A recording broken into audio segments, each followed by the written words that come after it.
A brutal attack inside a Bronx cab. Now the driver tells the story behind the terrifying ordeal. Welcome back. I'm Dick Brennan. And I'm Andrea Grimes. He's wounded and speaking out about the increase in attacks on New York City cabbies. And now there's hope for change that could curb the troubling trend. CBS 2's Christina reports.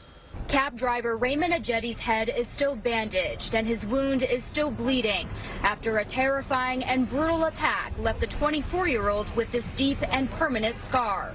I'm still in pain. The blood keeps coming out, so this part of my face keep getting numb. The nightmare pickup began on Jerome Avenue in the Bronx on August 5th.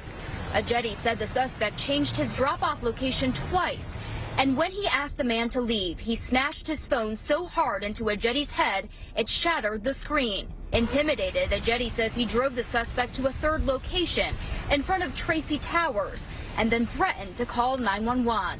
He said that if he goes to jail, he's going to do 7 years in jail. So he'd rather cut me in my face so that at least even if he's in jail, I too have a mark on my face. So the moment he said that, he just smashed me. The New York State Federation of Taxi Drivers says violence against drivers is on the rise. Between July 28th and August 5th, 7 cab drivers were robbed at gunpoint in 7 days. Advocates are demanding the NYPD warn cabbies about potential attacks by releasing photos of wanted suspects.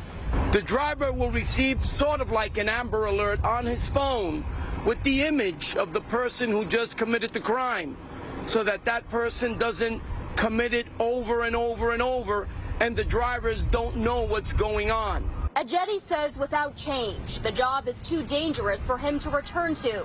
For the past 3 years, he's been moonlighting as a cab driver at night to help pay for his medical school tuition to become a physician assistant. It's just really difficult because I stay with my mom and my other 2 siblings, and they all depend on my income, and also have all these student loans piling up.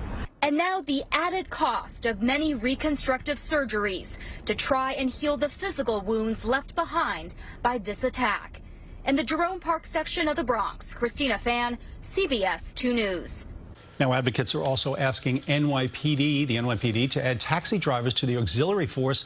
Police tell us they're still looking for the suspects in this attack.